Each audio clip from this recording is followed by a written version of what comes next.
जय श्री कृष्ण। राधे राधे। आज बात करते हैं, जैसे कि आप लोग को पता है, मैं आपको शिव पुराण की कथा जो है उसमें से बता रही हूँ और उसी के अंश पढ़कर सुनाती हूँ। और उसी में जो भी कुछ दिया हुआ है उसको मैं सरल भाषा में समझाने की कोशिश करती हूँ।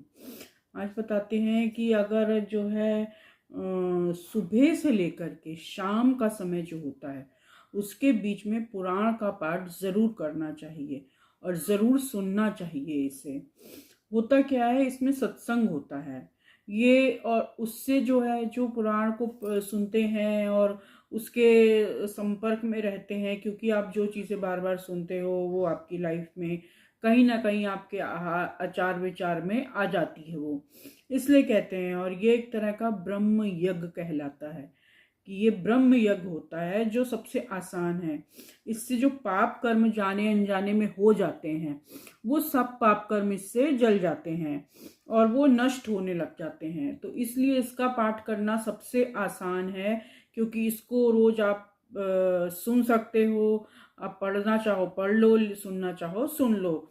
तो अगर आप इसको रोज रोज सुन रहे हो, प्रतिदिन इसका श्रवण करते हो, तो धीरे धीरे आपके जो अंदर सोच है वो बदल जाती है और आपकी सोच में वो बातें घूमने लगती हैं। तो और शाम के समय जो मैंने बताया था अपने पिछले वीडियो में हवन और यज्ञ का, तो संध्या के समय जो है अगर आप एक छोटा सा हवन करते हो, 5 आहुति का ही अगर आप करते हो, तो जैसे दिन में कहते हैं सूर्य देव अग्नि में, जो जो सूर्य देव होते हैं वो रात्रि के समय अग्नि में प्रविष्ट हो जाते हैं। तो जो लोग सुबह सूर्योदय के समय भगवान को जल अर्पित नहीं कर पाते हैं, या सुबह उनकी ऑफिस टाइम होता है, या नाइट शिफ्ट वाले होते हैं जो मॉर्निंग में आकर के सीधे सोने ही चले जाते हैं, तो उन सभी लोगों के लिए तो आप शाम के समय जो है वो 5 आहुति 7 आहुति अपने इष्ट देव के नाम की आप डाल करके और उससे हवन करें अगर, तो उससे धीरे वो फल वही मिलता है जो सूर्य देव को जल अर्घ करने से मिलता है। और रविवार सूर्य देव का दिन है, तो इस दिन दोनों आँखों में अगर आपके कोई तकलीफ हो, रोशनी कम हो गई हो, या कोई और आँखों की दिक्कत हो, आजकल ग्लाइकोमा भी चल रहा है, बहुत सुनाई देने लगा है, आँख से पानी आता है, सर दर्द रहता है, और क्या बोलते हैं, लोग ज़्यादा देर पढ़ते हैं तो आँखों के आगे धुंधलका छाने लग जाता है, और आपको लग रहा है कि अगर अकॉर्डिंग टू एज नहीं है ये, और ये आजकल छोटे बच्चों में भी देखा जा रहा है, तो अगर ऐसी दिक्कत है तो रविवार को सूर्य देव के लिए जल अर्पित करना आपके लिए कंपलसरी हो जाता है। और सूर्य मंत्र जो होता है उससे ही सूर्य देव को अर्घ दें और जल चढ़ाएं। फिर सूर्य देव का जो आदित्य हृदय स्तोत्र होता है, आदित्य हृदय स्तोत्र का पाठ करें। तो ऐसा करने से आपकी जो आँखों के रोग हैं वो धीरे धीरे दूर होने लगते हैं। और इतवार के दिन भगवान को मिठाई का भोग लगाएं सूर्यदेव को, और उसके बाद आप उस मीठे को, गुड़ है, मिठाई नहीं है तो आप गुड़ का भोग भी लगा सकते हो, और भोग लगाओ। उसके बाद फिर उसको आसपास में बांट दो। या और कभी कभार जब आपका जैसे 40 दिन 45 दिन आपने इसको कर लिया, उसके बाद आप किसी पंडित जी को मंदिर में पूड़ी है, हलवा है, या मीठी पूड़ी गुड़ की बनी हुई, वो जाकर ज़रूर बांट दें। तो ऐसा करने से ये करीब 45 दिन तक करते हैं, तो आप करने लगोगे तो आपको असर दिखाई देने लगेगा, आपको दिखेगा कि फ़र्क आ रहा है। ये छोटे छोटे से उपाय हैं, छोटी छोटी सी पूजा है जिसको करने से इंसान की जो छोटी छोटी तकलीफ़ें होती हैं वो अपने आप ही दूर होती रहती हैं, और उसके लिए विशेष प्रयत्न करने की ज़रूरत नहीं पड़ती। जो महादेव जी ने आलस और पाप की निवृत्ति और समस्त लोकों का हित करने के लिए लोक रक्षक भगवान विष्णु का अवतार बनाया। इसके बाद भगवान स्वामी शिव ने पुष्टि और रक्षा के लिए आयु को बढ़ाने वाले त्रिलोक सृष्टा परम श्रेष्ठी ब्रह्मा जी का वार बनाया। इससे संपूर्ण जगत में आयुष जो है वो लोगों का बढ़े और इसकी पूजा करने से। इसके बाद तीनों लोगों की वृद्धि के लिए पुण्य पाप की रचना हो जाने के बाद उसके करने वाले लोगों को शुभ और अशुभ फल देने के लिए भगवान शिव ने इंद्र और यम के वार का निर्माण किया। ये वार जो होते हैं ये भोग और मोक्ष देने वाले होते हैं। तो इन सारे वारों का वर्णन मैं बाद में बताऊंगी। शिव के वार के स्वामी सूर्यदेव ही माने जाते हैं। तो आप जो भगवान सूर्य के लिए पूजा करते हो वो एक तरह से भगवान शिव की पूजा भी मानी जाती है और नारायण की भी मानी जाती है, क्योंकि सूर्यदेव को लोग सूर्य नारायण भी कहते हैं। तो सूर्यदेव की जो पूजा का आराधना करते हैं वो भगवान नारायण को भी समर्पित होती है और भगवान शिव को भी। ऐसा शिव पुराण कहता है कि भगवान शिव ने क्योंकि प्रथम बार जो बनाया वो अपने ही नाम से बनाया, इसलिए रविवार जो सूर्यवार का दिन है वो भगवान शिव को भी समर्पित है। और सूर्य जो है वो आरोग्य के दाता है, वो आरोग्य देते हैं। तो आरोग्य की कामना हो, अगर जैसे घर में बीमारी बहुत रहती है और परेशानियां रहती हैं, तो उसके लिए आप जो है इसकी पूजा करें। और इन सातों वार जो होते हैं इनके भगवान ने अलग अलग देव बनाए, अलग अलग पूजा के विधान बनाए, अलग अलग उनके भोग बताए। तो उसका मैं धीरे धीरे आपको बताऊंगी कि कैसे क्या, कौन से दिन का क्या महत्व है। तो देवताओं के नित्य पूजन, विशेष पूजन, स्नान, दान, जप, होम, ये सब विशेष तिथि और नक्षत्रों के योग में जब किए जाते हैं तो उसमें सर्वज्ञ जगदीश्वर भगवान शिव ही उन देवताओं के रूप में पूजित होकर के लोगों को आरोग्य आदि फल प्रदान करते हैं। तो महादेव जी की आराधना करने वाले लोगों को आरोग्य की प्राप्ति बहुत आसानी से होती है। शुभ और मांगलिक कार्य के आरंभ और अशुभ कार्यों के अंत में जन्म नक्षत्र जैसे आते हैं उस समय अपने घर में आरोग्य और समृद्धि के लिए सूर्य देवता की पूजा जरूर करनी चाहिए। इससे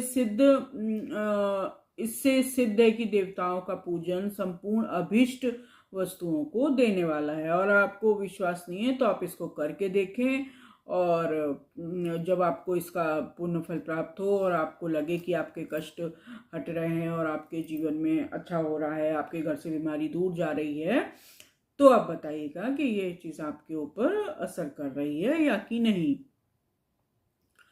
वैसे तो शुभ फल की इच्छा रखने वालों को सातों ही दिन अपनी शक्ति के अनुसार देव पूजन करना चाहिए।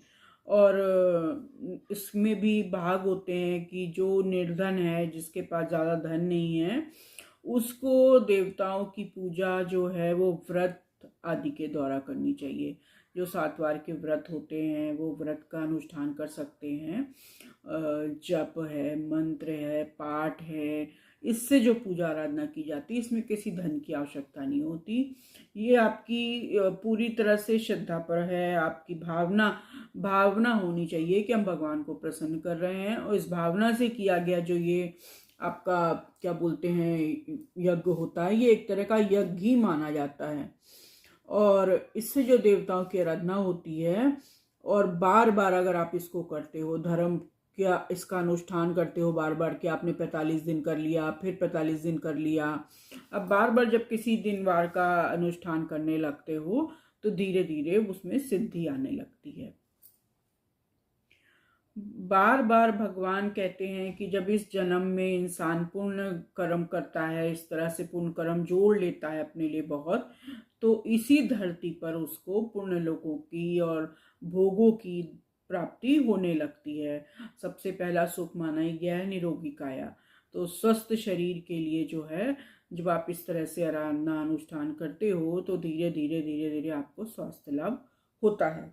टाइम ज़रूर लगता है इंसान को, लेकिन हिम्मत नहीं हारनी चाहिए और प्रयत्न करते ही रहना चाहिए कि ताकि अपना भला हो। और अपने भले को करने के लिए इसमें किसी चीज़ की कोई शर्म नहीं है और किसी तरह का कोई इसमें आपका खर्चा नहीं है।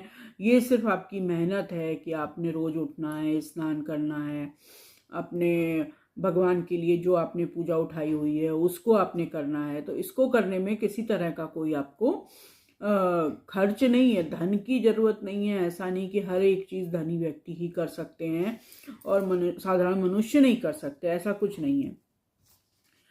शिवपुराण कहता है कि बार बार इस तरह का जो अनुष्ठान श्रद्धा पूर्वक किया जाता है और करते ही रहते हैं, बार बार करते रहते हैं, तो वो लोग इस धरती पर नाना प्रकार के फलों को भोगते हैं और फिर पूर्ण लोक में चले जाते हैं। जब आयु पूरी हो जाती है तब वो अपने लोक में पधार जाते हैं और वहाँ भी पुण्य का भोग करते हैं स्वर्ग आदि लोगों में, और वहाँ से उसको भोग करके फिर इस पृथ्वी पर जन्म ग्रहण करते हैं और फिर सदा भोग की सिद्धि के लिए इसलिए पुण्य कर्म को करते रहना चाहिए। कभी कभार आपको जल आदि की व्यवस्था करने के लिए, जैसे होता है कई जगह कॉलोनी में, कभी हैंडपम्प लगना है या कुछ होना है, तो आपको उसमें भी थोड़ा बहुत योगदान करना चाहिए। अब आप पूरा तो नहीं कर सकते हो, लेकिन कई बार गांव के प्रधान होते हैं या बड़े लोग होते हैं, वो लगवा रहे होते हैं, तो उसमें आपको अपना छोटा अंश दान करना चाहिए।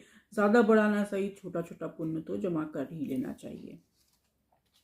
या जो मैंने आपको अपने पिछले वीडियो में बताया कि पेड़ आदि लगाने चाहिए।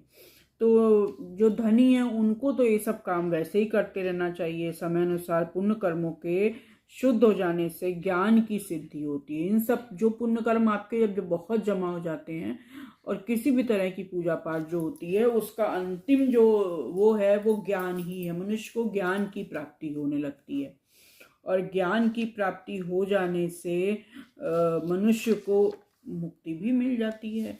तो अगर आपको मुक्ति की चाहत है, पुण्य की चाहत है, आपको भोग की चाहत है, बहुत लोग हैं जिन्हें मुक्ति की कोई चाहत नहीं होती, वो चाहते हैं बार बार इस धरती पर जन्म लें और बार बार यहाँ पे आए और खूब सारे सुखपूर्वक जीवन जिएं और बहुत तरह से ऐश्वर्यमयी जीवन हो उनका, किसी तरह की कमी ना हो। तो उनके वो मनोरथ भी इस जन्म सिद्ध हो जाते हैं, क्योंकि आपने मनुष्य शरीर जब ग्रहण कर लिया तो आपको कर्म करने की खुली छूट है। आप जैसा चाहो वैसा करो। जो आपके लिखे हुए लिखित कर्म है वो तो आपको करना ही है, क्योंकि वो आपका प्रारब्ध है, वो आपको भोग करना ही है। वो सुख है या दुख है, जो भी है वो आपको करना है, क्योंकि वही आपकी कहानी लिखी हुई है। लेकिन आप जब अपनी तरफ से एडिशनल पुण्य कर्म उसमें जोड़ने लगते हो, उन परिस्थितियों को में रहते हुए भी आप पुण्य कर्म जोड़ने की कोशिश करते हो, तो धीरे धीरे आपका जो अगले जन्म का बन रहा है और आपकी जब अंतिम समय आता है उस समय कहते हैं मनुष्य इच्छा से ही जीवन लेता है। जैसी आपके मन में इच्छा होगी, आप मोक्ष चाहते होगे तो मोक्ष की कामना पूरी होती है। भगवान उसको ज्ञान प्रदान करते हैं, ज्ञान से उसका जो है मन विरक्त हो जाता है और विरक्ति आने पर ईश्वर के लोक की प्राप्ति होती है। वो भगवान के लोक में जा कर के भगवान के साथ रहना चाहता है, वो वहाँ रहता है। जिसको भोगों की इच्छा होती है, सुंदर घर, पत्नी, बच्चे और समाज के सांसारिक सुखों की जिसको कामना होती है, वो यहाँ से जब जाता है तो वो पुण्य लोकों में, स्वर्ग आदि में उसको रहने का स्थान मिलता है और मनुष्य विभिन्न प्रकार के सुख सुविधाएं ऐश्वर्य का भोग करता है वहां पर रहकर, और उसके बाद जब धरती पर आता है तब उसका जीवन उच्च हो जाता है। अभी जो आपकी जीवन की परिस्थिति है, जैसी जिंदगी जी रहे हो, इससे ऊंचे कुल में जन्म होता है ताकि आपको सुख सुविधाएं और ऐश्वर्य आपके पुण्य जो आपने जमा किए हैं उसके अनुसार आपको मिले। आपके पुण्य कर्म कहीं जाते नहीं हैं, कुछ नष्ट नहीं होते हैं, वो धीरे धीरे आपके खाते में जमा हो रहे हैं। समझ लो आपने गुल्लक बना रखी है, उसमें आप रोज सिक्का डालते जा रहे हो, डालते जा रहे हो, डालते जा रहे हो, तो एक ना एक दिन जब वो घड़ा भरता है, से पहले ही मनुष्य का जन्म जब दूसरे जगह पे हो जाता है, तब ऐसा माना जाता है कि आपने वो टोटी उसकी खोली तो नीचे जो सबसे पहले सिक्का डाला था वो नीचे आएगा। तो जो आपके कर्म है वो इसी तरह जमा होते हैं। आपने जो पाप कर्म करे हैं वो जमा करे हैं, उसका भी नंबर आता है। तो कोशिश करें अपने हाथ से पाप कर्म ना करें, पुण्य कर्म ही करें, ताकि आप अपने ही भले के लिए, आप ही का जीवन अच्छा होगा, आप ही को सुख और ऐश्वर्यपूर्ण जीवन मिले। आप इस जन्म भी अपना जो हमने बुरा करा है और जो भी प्रकार से हम अपने भाग्य में दुख लिखा कर आए, वो तो हमें भोग करना ही पड़ता है। हाँ, उसमें कुछ मददगार लोग अगर मिल जाते हैं तो वो रास्ता आसान हो जाता है। अगर ये मदद नहीं मिल पाती है तो कठिन ही होता है रास्ता, लेकिन काटना तो तब भी है, क्योंकि इसको जो भी कर्म होता है उसका भोग किए बिना तो अ, अंत नहीं होता, आपको भोग करना ही होता है उसका। तो हमारे जो जीवन में दुख आते हैं वो भी कहीं ना कहीं हमारे कर्म ही होते हैं एक तरह से। कभी कभी ऐसा भी होता है कि दूसरे का पाप कर्म होता है और हम उसके संग अटैच थे, तो उसकी वजह से भी जीवन में दुख और कष्ट आते हैं और मनुष्य बहुत दुखी भी होता है। ये अलग बात है कि जिसकी वजह से आया है उसके सारे तो पाप कर्म लगा ही हुआ है, क्योंकि जब उसका वो कर्म आपके हिस्से में आ रहा है तो उसके अपने जीवन में तो कितना ही बड़ा वो पाप कर्म बनाकर बैठ रहा है। लेकिन कभी कभी आप भी उसमें उस कुचक्र में फंस जाते हो, तो लेकिन ज्यादातर आपके अपने ही कर्म होते हैं, कभी कभी दूसरों के भी होते हैं। अपवाद तो हर ही जगह होता है ना। देव यज्ञ आदि काम जो होते हैं वो शुद्ध ग्रह समान फल देने वाले होते हैं। जैसे कि आप अपने घर को खूब साफ सुथरा रखते हो, घर में किए हुए देव यज्ञ शास्त्रोक्त फल जो है वो आपको उस तरह से फल देते हैं जैसे जितना आपने पुण्य किया है उतना फल वो प्रदान कर देते हैं। लेकिन अगर आप किसी गौशाला के स्थान पर जाते हो और आपकी आदत है गौशाला वगैरह में जाने की, तो गौशाला के स्थान पर जो भी दान पुण्य या आपकी पाठ या पुराणों का श्रवण आदि जो कुछ भी करते हो वो घर के मुकाबले 10 गुना अधिक फल प्रदान करता है। और अगर आपके घर के पास कोई नदी है तो अगर आप वहाँ पर जाते हो तो उसका जो है उसके तट पर बैठकर करते हो तो उसका फल उससे भी 10 गुना, गौशाले से भी 10 गुना अधिक होता है।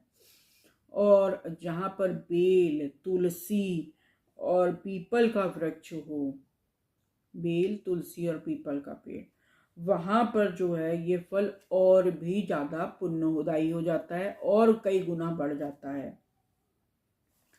वैसे ही मंदिर में जब आप पाठ आदि सुनते हो, मंदिर में बैठ करके आप भजन करते हो, तो इसका फल जो होता है वो देवालय से मतलब बाकी जितनी जगह पे आपने किया उसमें 10-10 गुना बढ़ाते हुए इसका फल उससे भी और 10 गुना अधिक होता है। इसी तरह और आगे भी बताया गया है कि तीर्थ स्थान, तीर्थ नदी और मतलब गंगा, गोदावरी, कावेरी, इन सब जो बड़ी नदियां हैं प्रसिद्ध, वहाँ का महत्व किस तरह से है। और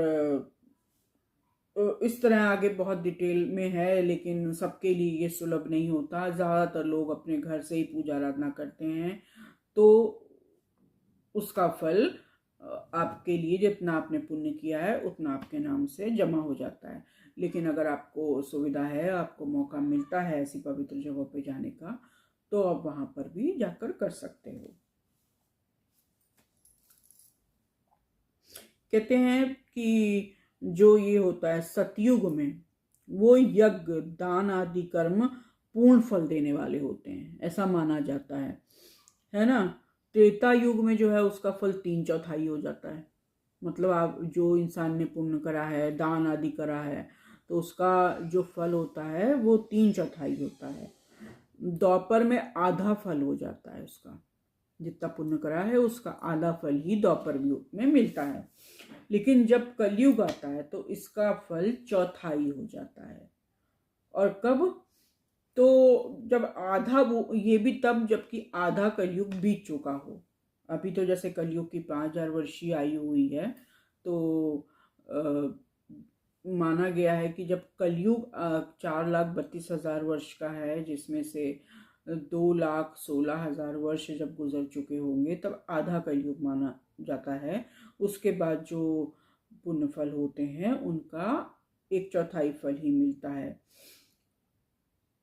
और सबसे बड़ी बात जो है, इतना होने पर भी सिर्फ कलयुग अकेला ऐसा युग है जिसमें भगवान का नाम संकीर्तन अति शीघ्र फल देने वाला होता है। जैसे सतयुग में बहुत कठिन पूजा पाठ से सब चीजें संभव होती थी, और कलयुग में नाम संकीर्तन, भगवान के भजन, इनसे आपको बहुत जल्दी पुण्य की प्राप्ति भी होती है, ज्ञान की प्राप्ति भी होती है और उतनी कठिन आराधना की जरूरत नहीं पड़ती है।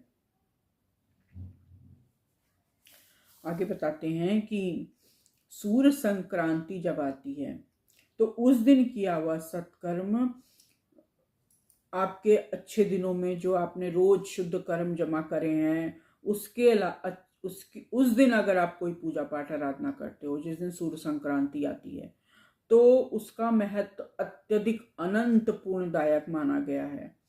और उस कर्म का है जो आपके जो कर्क की संक्रांति आती है उसमें जो आप पूर्ण कर्म करते हो वो अत्यंत अत्यंत ही पूर्णदायक माना गया है। अब आने वाली देखिए 14 जनवरी संक्रांति ही आती है, हम लोग सब मनाते हैं मकर संक्रांति। उसमें आप कोशिश करें भगवान सूर्य के निमित्त दान और ये सब चीज़ें ज़रूर करें, जितनी जिसकी कैपेसिटी है, जितना कर सकते हैं, और चाहे छोटा ही सही हो, और कुछ ना कर पाए तो अन्न का दान तो ज़रूर ही करें, अन्न का दान ज़रूर करें। चाहे आप उसमें 2 मुट्ठी 5 मुट्ठी अन्न ही दान करें, लेकिन करें ज़रूर। और अगर आप ज़्यादा कर सकते हैं तो कोई बात ही नहीं है, लेकिन ये बहुत ही पूर्ण तिथि होती है। और इसी तरह जो चंद्र ग्रहण वगैरह आते हैं तो ग्रहण काल जो होते हैं बहुत पूर्ण तिथियां मानी जाती हैं। इसमें किए गए जो पुण्य कर्म होते हैं, आपके पाठ आदि होते हैं, क्योंकि ग्रहणों के समय मंदिर बंद होते हैं तो आप मूर्ति पूजा नहीं कर सकते हो, लेकिन आप अपने जाप है, आप अपने पाठ है जो है उनको कर सकते हो, और दान वगैरह भी निकाल सकते हो आप इसमें। तो अगर आपने दान निकाल के रख दिया है, आपने ग्रहण के समय में दान निकाल के रखा है और आप उसको बाद में दान कर देते हो तो इसका पुण्य बहुत होता है। और सूर्य जो है उनका जब राहु से विष का संयोग हो जाता है, इसलिए जो सूर्य का जो ग्रहण काल होता है वो रोग देने वाला होता है। तभी तो कहते हैं ना कि दिन के समय बाहर मत निकलो, सूर्य ग्रहण पड़ रहा है, वो रोग बढ़ाता है। तो उससे जो राहु और सूर्य के मिलने से जो एक विष योग उत्पन्न हो जाता है, तो उसी विष योग में अगर आपको दोपहर में निकलना पड़ गया है और आपने नहीं, आपको पता चला आपने सूर्य ग्रहण में बाहर ही जाकर काम किया है, कुछ है ऐसा, तो आप क्या करना है, उसकी शांति के लिए दान और स्नान और जप तीनों ही जरूरी होते हैं। इससे जो है उस समय जो विष बना हुआ है, वो काल जो विष बन गया, उसकी शांति हो जाती है और ये पुण्यप्रद माना गया है। और इसी तरह बताते हैं कि जो आपका जन्म नक्षत्र पड़ता है और जन्म नक्षत्र के दिन और व्रत की पूर्ति के दिन का समय सूर्य ग्रहण के समान ही समझा जाता है, और महापुरुषों के संग का काल करोड़ों सूर्य ग्रहण के समान होता है। तो ऐसे ज्ञानी पुरुष जानते मानते हैं। तो ये इतने पुण्य तिथियां होती हैं जिनमें आपको स्नान, दान और जप करने चाहिए। कहते हैं जो तपोनिष्ठ व्यक्ति होता है, ज्ञान तपस्या, जो संत होते हैं, योगी होते हैं, और जो भी इसका प्रसार प्रचार करते हैं, जिनको भी इसकी आज्ञा है, ये पूजा के ही पात्र होते हैं। इनकी हमें अपनी जितनी हमारे अंदर कैपेसिटी हो उसके अनुसार इनकी पूजा करनी चाहिए, क्योंकि ये पाप के नाश के कारण होते हैं। इनकी वजह से आपके जमा हुए पाप जल्दी नष्ट होने लगते हैं। जिसने 24 लाख गायत्री का जप कर लिया हो वो ब्राह्मण भी पूजा का अधिकारी होता है, उसको भी पूजनीय दृष्टि से ही देखा जाना चाहिए। इसीलिए कहते हैं कि जो पंडित जी आप बुलाते हो या जिन पंडित जी को आप दान करने जाते हो, हमेशा ध्यान रखो कि जो पूजा पाठ से अपने जीवन का निर्वाह कर रहा हो, जो इसके पास नौकरी और व्यापार आदि कुछ ना हो, जो सिर्फ पूजा पाठ से अपने परिवार का भरण पोषण कर रहा हो, आप ऐसे ब्राह्मण को अगर दान देते हो तो वो ही दान आपका माना जाता है। बाकी जो ब्राह्मण कास्ट के हैं, जात के ब्राह्मण हैं, ब्राह्मण लेकिन वो काम पूजा पाठ का नहीं करते हैं और वे नौकरी कर रहे हैं, व्यवसाय कर रहे हैं, उनको दान नहीं देना चाहिए। उनको दिया हुआ दान आपके पुण्यों की वृद्धि करने वाला नहीं होता है। लेकिन जो पूजा वाला ब्राह्मण होता है वो आपको फल और भोग देने में समर्थ होता है, जो पतन से त्राण करता है, नरक में गिरने से भी बचाता है। इसलिए ध्यान रखें, अपने घर में जब भी कोई बड़ा अनुष्ठान आदि करें, हमेशा पूजा पाठी ब्राह्मण को ही घर पे बुलाएं, और ताकि जो है वो आपके पातक जो भी होते हैं, जो पाप जमा हो गए होते हैं, उन सब से आपको मुक्त करा सके। जैसे इस लोक में जो भी कोई जो धनहीन है वो दूसरे को धन नहीं देता है, जो यहाँ धनवान है वही दूसरे को धन दे सकता है। तो वही दूसरे जो निर्धन है उनका त्राण, उनका उद्धार कौन करता है, उसके पातक कौन नष्ट करता है? जो धनी है, जिसके पास धन है, जो किसी की मदद कर सकता है, वही तो उद्धार करता है। उसी तरह जो पंडित गायत्री जप करने वाला और पूजा पाठी होता है, वही जो है दान जप होम इन सभी कर्मों के लिए वही शुद्ध माना जाता है, और वही आपको आपके पापों का से हटाकर आपको ऊपर चढ़ा सकता है। इसलिए ऐसा ब्राह्मण ही जो होता है दान की और रक्षा करने की पात्रता रखता है।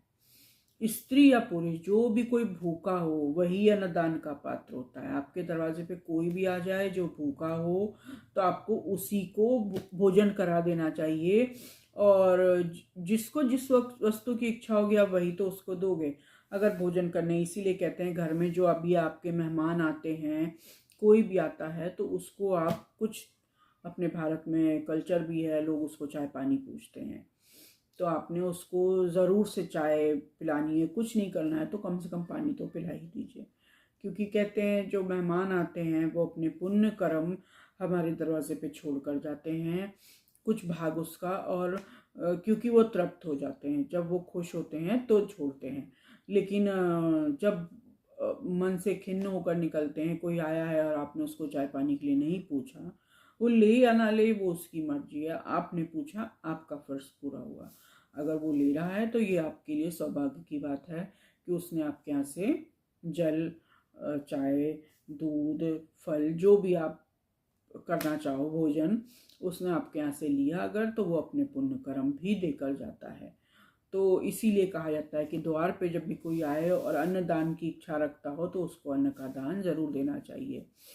तो अगर कोई ऐसा आता है जो मांग ही नहीं रहा है कोई चीज़, तो और फिर भी उसको आपने दान कर दिया, मतलब जब कोई दान मांगा जाता है और मांग कर आप उस दान को देते हो, तो उसका जो पुण्य होता है वो थोड़ा कम होता है। जिसको जिस वस्तु की इच्छा है आपने उसको वो वस्तु प्रदान करी, तो उससे आपको जो पुण्य प्राप्त होता है वो थोड़ा कम मिलता है। लेकिन अगर आपने बिना मांगे ही, घर में आए मेहमान है, ब्राह्मण है, पंडित जी जो आते हैं पूजा पाठ कराने उनको है, या द्वार पे आए भिखारी है, भिखारी तो मांगता ही है, लेकिन कई बार ऐसा भी होता है कि हम लोग जा रहे होते हैं, निकल रहे होते हैं, बाबा जी निकल रहे, दे दिया, होते वो भीख ही मांगने वाले हैं, आपने खुद से आगे से बढ़कर आवाज़ दे के उनको दे दिया, तो उसका बहुत ज़्यादा पुण्य फल होता है। ऐसे ही महर्षियों की भी मान्यता है कि जो सवाल या याचना करने के बाद दिया जाता है वो दान आधा ही फल देने वाला होता है। जब किसी ने पूछा तब आपने उसको बताया, तो ये जो आपने विद्या का दान दिया, ज्ञान का दान दिया, ये आधा ही होता है। और बिना पूछे बताने अगर आपने बताया है तो इसका पुण्य बहुत ज़्यादा होता है। आज के लिए बस इतना ही, फिर बताते हैं आपको अगले वीडियो में। और अगर आपको वीडियो अच्छी लगती हो तो प्लीज़ लाइक करें, शेयर करें और सब्सक्राइब करें। और आज मैं आपको एक चीज़ और बताती हूँ जो कि मेरे पास बहुत अच्छी है, कि मनुष्य का जो सर होता है, अगर वो लंबाई में ज़्यादा है सर, और चौड़ाई में कम हो, तो वो व्यक्ति आजमा के देखेगा, हमेशा ऐश्वर्य भोगने वाला होगा, मतलब शान शौकत से जीवन जीने वाला होगा। आप ध्यान दीजिएगा ये चीज़। और जिसका सर गोल होगा, मध्यम आकार का होगा, वो पैसे वाला होगा, मतलब उसके पास धन दौलत बहुत होगी। और जिसका सिर सबसे अलग बड़ा चौड़ा चौड़ा लगता होगा, वो हमेशा परेशान रहने वाला होगा। देखिएगा इस चीज़ को आसपास में और फिर मुझे बताइएगा। धन्यवाद। आज के लिए बस इतना ही, फिर मिलते हैं अगले वीडियो में।